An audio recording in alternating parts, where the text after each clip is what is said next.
Hello guys, and welcome back to our channel. If you're new here, then please don't forget to subscribe and turn on your notification bell so that whenever we post a video, you will be notified about it. And if you like our content, then don't forget to give our videos a thumbs up. Now, in today's video, I will come you to a powerful message delivered by a Black American sister calling out the uncomfortable truths that many palm color women need to hear. She's holding a mirror up to those who claim to stand in solidarity with Black women, especially those in the 47% who voted for Kamala Harris, but still fail to acknowledge their role in the ongoing struggles that Black people face. Now, with sharp clarity, she highlights how, for some, their support is more about optics than true allyship, and she doesn't hold back, exposing how palm color women's complicity with patriarchy and their silence in the face of injustice has directly contributed to the state of America. So buckle up, because this is a truth you don't want to miss. This is an amazing video, so make sure to watch this video until the very end, because she spews a lot of truth and a lot of facts in this video. So with that said, let's get into it. I will be right back. The 47% of white women that voted for Kamala Harris brings you on market today. And because I already know how you operate, let's get some church announcements out the way. 1, when faced with uncomfortable truths, a true ally will accept the information rather than react to it. 2, if it don't apply, let it fly. In other words, don't bring your sensitiveness telling me how your best friend is Black and giving me a laundry list of things you've done to help the Black community.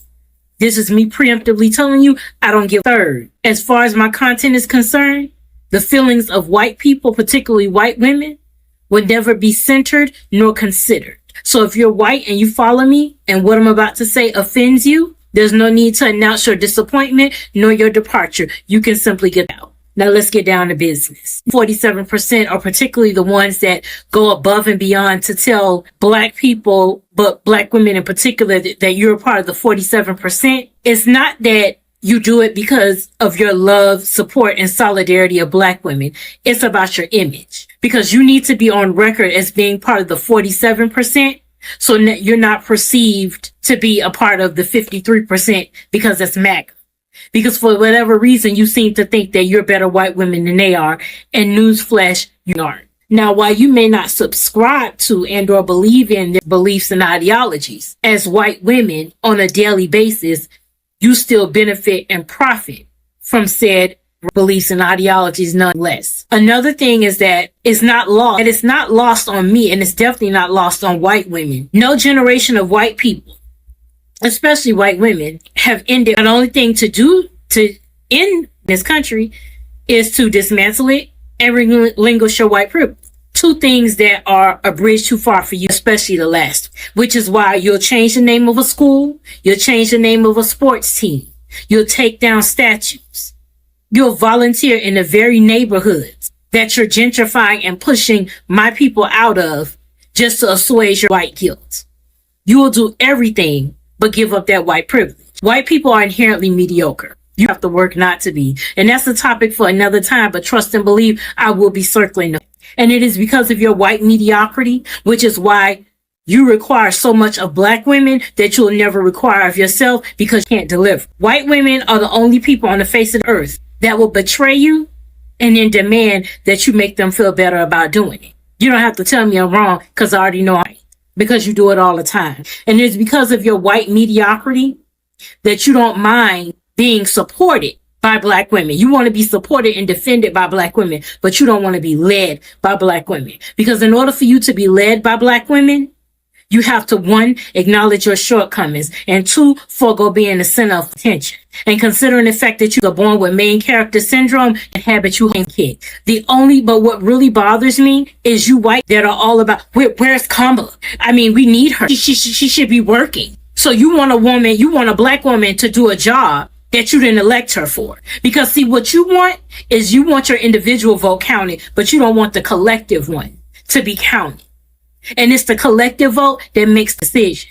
And as a collective, you once again voted for your whiteness. Because one thing about you white women, you talk, but when it's time to walk the walk, you walk your on over there to whites only. And this election is no different. And you don't want your ashy, and crusty heels to be held to the fire about that. You want to act like it didn't exist, like it didn't happen. And what pisses me off is that when Hillary Clinton lost, you're on a pink, you did your march, you went to Starbucks and you called it a day. You let that white lady lose in peace. You let her go take a break, go out on the lecture circuit, make money, and go mind business. But the black woman, you want her to do the job you didn't hire her to do. You should have thought about that when you was voting for the trickle-down patriarchy. Because you're going to learn that the patriarchy was brought up, was designed by white men for the sole benefit of white men. They view you as still being their property, just like you still view black women as being yours, and we're not. Kamala Harris don't owe you.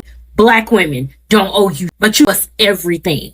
And when I say everything, I'm talking everything. Because not only have we protected you, but we raised you. And in some cases, your entire lineage. You were sucking on our ancestors' tit because your mothers couldn't be bothered enough to do it themselves. They went from wanting to be on the porch drinking iced tea to just being drunk and popping pills because they hate their lives. Black women raised you. Black women saved you. But that is done. Been running an open tab since 1619, and you long time to settle up. Kamala Harris owes you nothing. You should have thought about what you needed when you was in voting booth. You made your choice as a collective, and it was to uphold and keep your privilege. Own up to it. And just as a reminder, this is my platform. White women, aka the 47%, bring that on back because you still on docket. We going for round 3 today. Now to you saltine Sallies that got all in fifis about what I said, just so you know, 95% of your comments went directly to the filter section. So not only will I not read them, nobody else will either. So your long drawn out, I want to speak to the manager dissertations were all for naught. Now, when you were watching my video, that feeling that you had, that was your internalized coming to the surface. And that's the reason why you couldn't receive my message, was because you couldn't get past my delivery.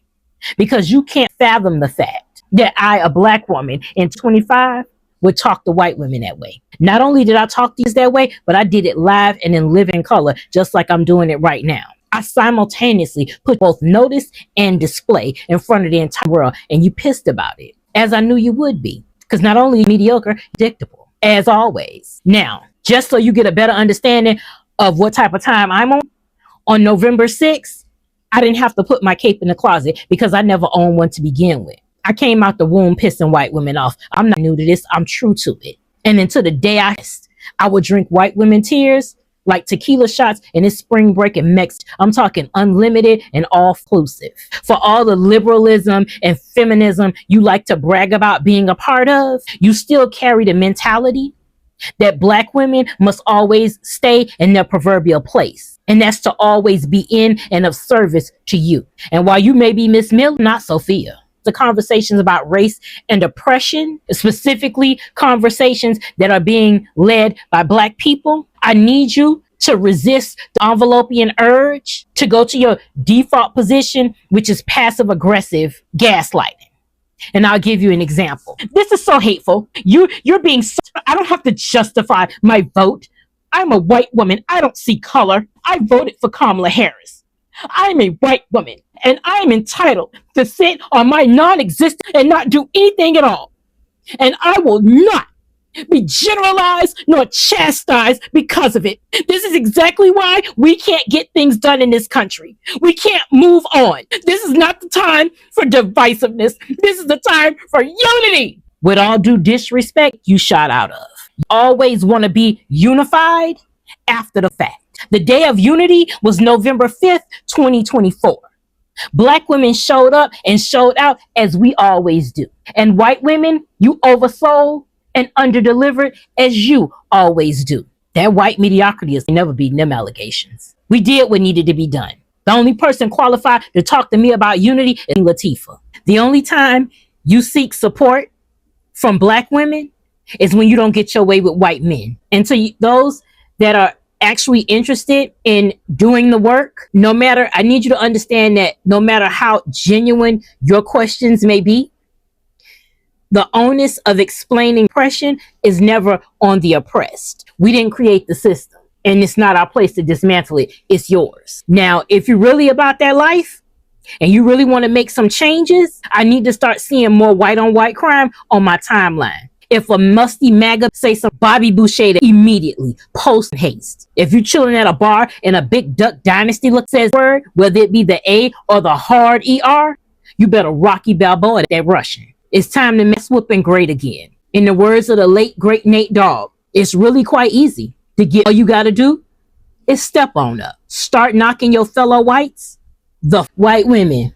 I know you hate to see my black women, but that. You already know what time it is. All rise, court is now in session. Quick PSA before we get started. A hit dog will always holler. Call your local veterinarian.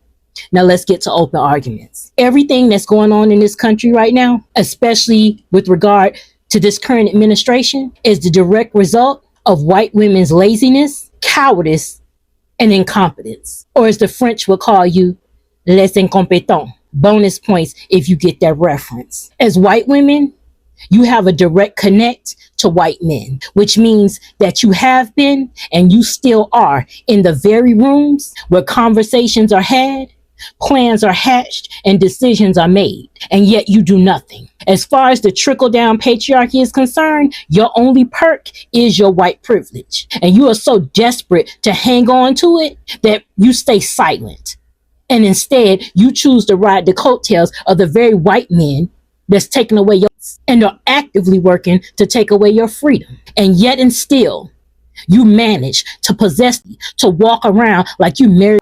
You just gave white men the keys to the very kingdom that they've been building this whole time in front of your face. White women are not rooted in reality nor realness. You're rooted in perception, which aptly explains why you're so selfish, self-centered, and self-serving. And it is because you are rooted in perception that you don't like confrontation and you don't like being called out. Because upon doing so, the fallacy that you've created for yourself is immediately destroyed. And so your immediate knee-jerk reaction is to pull out the white women tears or the unity card, or sometimes it's a combination of both. You seem to be under this impression that this is the time for black women and white women to stand together as one and unite. So my question to you is, as it pertains to said unity, which black women would you like to unite with? Is it the black women such as myself that you're so quick to call loud, aggressive, and ghetto whenever we assert ourselves with you? Or we say or do something that you don't like or understand, even though it wasn't meant for you in the first place? Is it the black women that you call welfare queens, knowing full well that the largest recipients of government assistance are white? Is it the black women that you report to HR because we don't say good morning to you? Or smile on command to appease you? Or tell you what we do on our weekends off because that's our personal business and you're not entitled to that information? Is it the black women that work in retail and customer service that you not only berate, but falsely report to management and corporate because you don't get the refund, discount, or level of service you demanded, oftentimes resulting in us losing our livelihoods? Is it the black women, the overqualified black women in corporate America that you consistently lie on, sabotage, and steal promotions from because you know your mediocrity would not get you the position otherwise? Is it the same black women that you treat condescendingly the moment you don't get the immediate praise and gratitude you seem to think you're entitled to? Is it the black women whose style and aesthetic you carbon copy only to repackage and rebrand it as something you invented? Is it the black women whose content and creativity you steal verbatim and profit millions of dollars off of it? All the while refusing to both credit and compensate the very black women you stole from. Are those the black women that you would like to unite and stand as one with you? As far as divisiveness is concerned, you hypocritical are the common denominator, and you always have been. White women are the creators of exclusivity, and by extension, division. For centuries, up until present day, white women continue to orchestrate the plot and then immediately pretend to not understand the plight. You are not the victims you're desperate to be. You're the perpetrators. This case is not closed, but court is adjourned. Have the day you deserve. Honestly, if you don't agree with what she's saying, then I just don't know. But she's absolutely right in calling out the hypocrisy and complacency within parts of the Palm Color community, particularly Palm Color women. You know, it's easy to align yourself with a cause when it benefits your image or when you are in a safe space. But real solidarity requires more than just voting a certain way or sharing a post on social media. It demands that you actively challenge the systems of oppression that benefit you and work to dismantle them, even when it's uncomfortable. Now, what's often overlooked is how Palm Color women, especially those in positions of privilege, still hold a unique power in this country. They have the access, the influence, and in many cases, the opportunity to change the course of events. Yet, we see time and time again that instead of leveraging that power for collective good, they choose silence or performative actions. Now, this isn't just about being on the right side of politics. This is about actively confronting and dismantling the systems that oppress Black and people of color. We've seen this throughout history. Palm Color women historically voted in ways that benefited their own interests, often at the expense of marginalized communities, as seen with the suffrage movement, which largely excluded women of color. And while today many Palm Color women might claim to be supportive, there is a clear difference between the surface level support that can be easily weaponized to gain social capital and the deep, uncomfortable work of deconstructing racial biases and patriarchy. You know, it's worth noting that Palm Color women do indeed have a direct line to Palm Color men in power, and history has shown that their silence and inaction contribute to the oppression of not just Black people, but women as a whole. Instead of holding space for conversations that could shift the narrative, they too often choose to maintain the status quo, afraid of losing the privileges they've worked so hard to keep. And that's the dangerous comfort of privilege, because it convinces you that staying silent is safer than speaking out, even when it means that you are complicit in the harm that's being done. So yes, this sister is absolutely spot on. We need real radical allyship, not just from the 47% of Palm Color women who voted for Kamala Harris, but from those who are willing to go beyond superficial gestures and actually challenge the structures that keep us all oppressed. This is about collective liberation. Our fight is interconnected, and if we're truly going to heal as a nation, we need Palm Color women to do more than show up on election day. We need them to stand with Black people, not just in the voting booth, but in the streets, in the boardrooms, and in every space where decisions are made that impact our lives. You know, every election cycle, we see the same shock and outrage that once again, most Palm Color women voted Republican. And this shock comes from a deep-rooted hope that women vote as a progressive bloc. After all, conservatism is grounded in misogynist assumptions of women's inferiority. But progressives and leftists must learn, as conservatives have, that Palm Color women most often side with reactionaries, even when it is their own interest on the line. More important, progressives and leftists would do well to remember that Palm Color women are not passive victims of patriarchal Palm Color supremacy. They are architects and evangelicals of and collaborators on it. As Elizabeth McRae has described it in her excellent study, Mothers of Massive Resistance, Palm Color women are Palm Color supremacy's constant gardeners. You know, first, it is important to note there is no reason to expect the majority of Palm Color women to vote for progressive interests. History does not support that assumption. For the last 70 years, Palm Color women have aligned their political interests with those of Palm Color men. This is as true in presidential elections as it is in state and local elections. As the most recent election has proven, even when fundamental rights like bodily autonomy are on the line, most Palm Color women do not vote to uphold it. And second, there is a long history of Palm Color women propelling reactionary movements, including anti-unaliving of unborn babies, preventing integration, and anti-communism. Along with McRae's text, there is a substantial literature on Palm Color women's reactionary politics. For example, as historian Karen Cox has shown, if you have ever seen a Confederate monument, it's like you can thank Palm Color women's organizing. They were central in perpetuating the lost cause myth and thus the foundational arguments for segregation. Now, this was something that Black radical women worked to change during the 20th century. In 1949, Eslanda Robson wrote about how her own expectations for Palm-colored women were dashed. She expected that as mothers, they would reject the increasing militarization of U.S. foreign policy during the Cold War. Now, the year before, she went before a senatorial committee to testify against a proposed Universal Military Training Act. She saw two Palm-colored women and a man who were also there to testify. She assumed that the women would speak on behalf of their sons in hopes they would not be sent off to get unalived in unnecessary wars. She also believed they would ally with her against the man who supported universal military training. Her hopes were ruined when both the women supported mandatory training because they believed it could discipline male youth. Now she came to fear women, ignorant and understanding nothing, women who worship uniforms, who blindly believe what they're told. It helped her to understand why so many Palm-colored women had supported Hitler's regime, even though it forced women into second-class citizenship.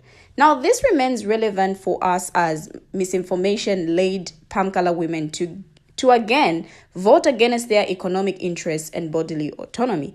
Now, in 1951, actress and poet Beulah Richardson was inspired by the state execution of Willie McGee to write the poem A Black Woman Speaks of Palm-colored Womanhood, of Palm-colored Supremacy, of Peace. Now, McGee, who was wrongly accused of raping a Palm-colored woman named Willetta Hawkins, was unalived in May 1951. The poem opens, "It is right that I, a woman, black, should speak of Palm-colored womanhood.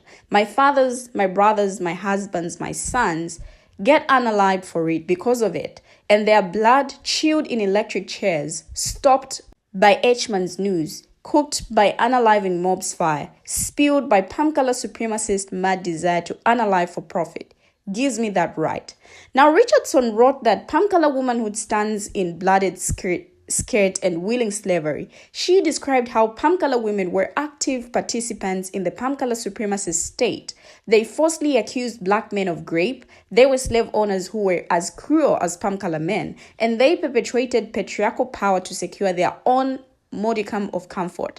Now, Richardson wrote that they too were oppressed, yet they had accepted their pink slavery, if only because it meant they were not treated like black women. Now, Richardson reasoned that Palm-colored supremacy is your enemy and mine because it was used to subject all women to Palm-colored male power.